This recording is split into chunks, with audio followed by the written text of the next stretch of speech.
Hey guys, and welcome back. In this video I wanted to give an opinion piece on why I feel Nintendo fanboys are the worst. So before you Nintendo fans start freaking out, I've already done a Sony video, about the 5 reasons why Sony fanboys are the worst. So in this video I'm going to be talking about why Nintendo fanboys are the worst. They're the top 5 reasons why they're just the worst fanboys ever. I decided to do this because, as many of you know, this channel started off primarily as a comparison channel. And indirectly, I sort of discovered that discovered fanboys, and I've been witness to probably hundreds of fanboy flame wars on all over my channel. So I've sat back and I've watched them, and I feel like I am a little bit of an authority on this, just having seen this for all these years now. And I'm not going to do Microsoft. I'm not going to talk about Microsoft because I don't have enough experience with that user base or with their systems that much. So without further ado, let's get on with the list. We'll start at number 5 and we'll work our way towards number 1. Number 5. The number 5 reason why Nintendo fanboys are the worst is they genuinely tend to play less genres than other fanboys do. So usually, especially with the handhelds, but it's actually happening a lot with the consoles. Nintendo fanboys usually play JRPGs or first-party Nintendo stuff, and they rarely go outside that comfort zone. And this leads to incredibly ignorant comments about genres they tend not to play. And the genre that they really tend to go after are first-person shooters. So there are a lot of great first-person shooters out there. First-person shooters are, do have a little bit of stigma among, weebos and people who tend to like Japanese games, because Japanese people tend to not gravitate towards first-person shooters. And they tend to lead to comments like, oh, look, another gray-brown shooter, or like, oh, look, all shooters play the same, which is inherently just extremely stupid and uneducated comment to make, because shooters are so different. They're very vast. Sure that some shooters could look the same, such as like Call of Duty and Battlefield, for example, but those two games could not be more fundamentally different in terms of their multiplayer. They maybe share some aspects, such as maybe the aesthetic, like what they look like, and a leveling system, I suppose, but they couldn't be more different in terms of how they play. And anybody who's played the two games or has any sort of experience will know that they're no more similar than like Lumines or Tetris is. So people who kind of like say that first-person shooters all play the same, which is primarily Nintendo fanboys who do that a lot, is just not true. So that's my number 5. Number 4 is something that every single Sony fan has encountered at some point. A Nintendo fanboy saying, Nintendo innovates and Sony copies. So this probably came from maybe like last generation with Move, and with maybe with some other things on there. But people just think that Sony always copies. Sony doesn't do anything on their own. They just wait and they copy. And Nintendo are the only ones who innovate.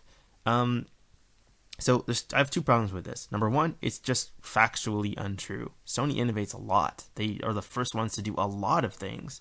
And not just the first, but they're often the most influential in terms of a lot of things, such as Little Big Planet, user play, create, share. That mantra that took off and has really become a thing of its own started with Sony. That was a Sony first party title, and nobody pays any attention to that, of course. And there's many other examples, but the number two, which is most important, it doesn't matter if you're a good company. You're supposed to copy what the competition does well and ignore the things they don't do well. Nintendo could learn a lot from Microsoft or Sony in terms of the online infrastructure, friends lists, getting rid of stupid friend codes, having a second analog stick on your system built in, having better specs on your system, more RAM, better GPU, better CPU, which can actually run current gen games like the Wii U is not capable of. They can learn a lot from looking at what the competition does and trying to do it better, but they don't. So Nintendo does innovate a lot, and they rarely copy. They usually don't copy, but that's a problem. So even examples like cross-buy, for example, they could really learn from Sony and have cross-buy on their systems, but you don't really see that much.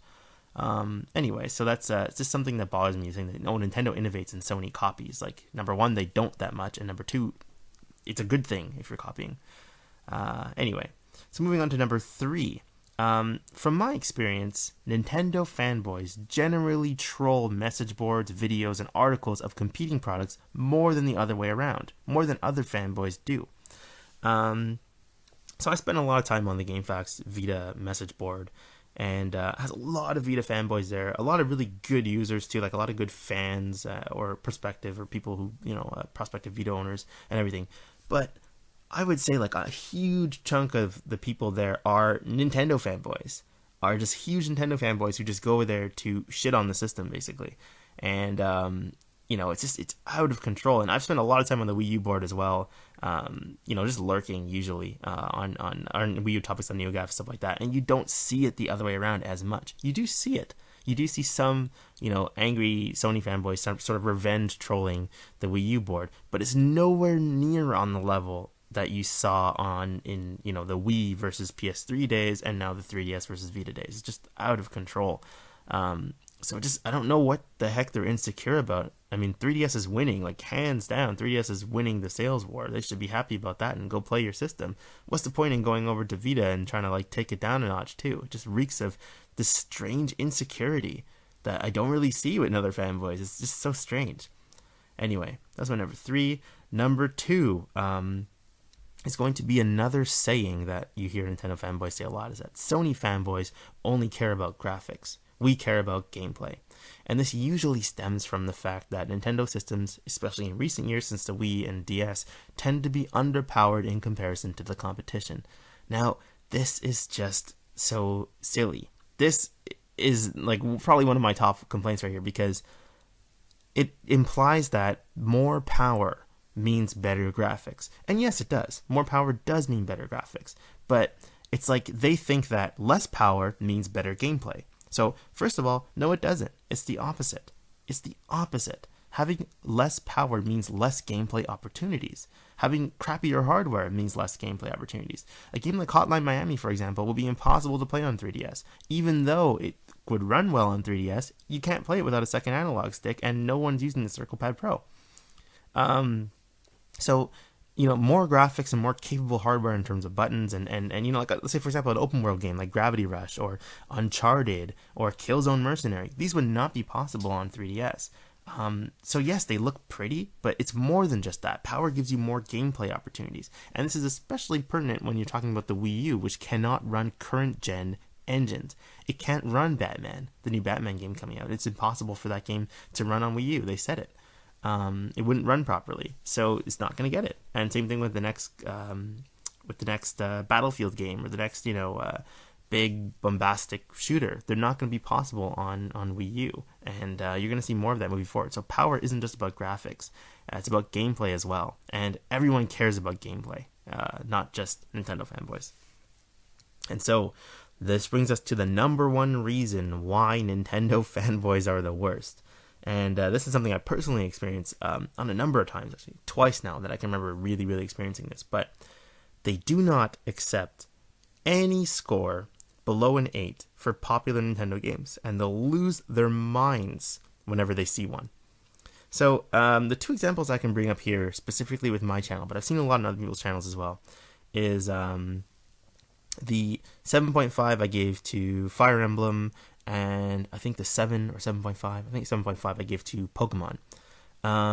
So people, people that always used to sort of leave me nice comments or whatever on my videos, stuff like that I really knew pretty well, sort of like completely turned on me when they saw a 7. And so, saying that, I was way too harsh and, calling me a Vita fanboy or a Sony fanboy, or saying I don't know what I'm talking about, or any of these things, ignoring the fact that I gave both games 7.5, which according to my scale is very good. That means good. 7 range is a good score. 7.5 is very good. And I even made a video explaining all of my review scores. And these people know this. But for them, 7 is just not good enough. It's a Nintendo title. It has to get higher than a 7. And they will lose their minds. They will smash that dislike button. They will leave a nasty comment. And it's not just on my videos. It's on every video. I've seen so many videos for Kid Icarus Uprising saying they didn't like the controls. You see massive amounts of dislikes on those videos and a whole bunch of nasty comments from Nintendo fanboys. And I've given my fair share of really poor scores to Vita games, more than I've given to Nintendo games. Actually, as a matter of fact, I've never given a Nintendo game less than a 7. Now, I'm saying that off my memory, but I don't think I've ever given a Nintendo game on this channel less than a 7. And yet, the bulk of dislikes that I get occasionally that come from reviews are almost always on Nintendo games. So it shows that, the fan base is so like, they have an idea in their mind. They said, this game is an 8. I didn't play it, but it's an 8. And if it gets any less than an 8, I'm going to hit that dislike button and I'm going to send a nasty comment to that guy. And that's just how they are. It drives me crazy about Nintendo fanboys. Anyway, so that's my list. Keep in mind that I'm talking about Nintendo fanboys here, and then the last video I was talking about Sony fanboys and Sony fangirls and Nintendo fangirls, not Nintendo fans. I'm a Nintendo fan. I love Nintendo stuff, and Nintendo fans are awesome. But yes, Nintendo fanboys are definitely detrimental to gaming as a whole. Same thing with Sony fanboys. Anyway, thanks for watching, guys. Let me know what you think about Nintendo fanboys. Let me know if you agree or disagree with my list, or if you have things to add, or things like that. So thanks for watching, guys. I look forward to seeing you soon. Bye.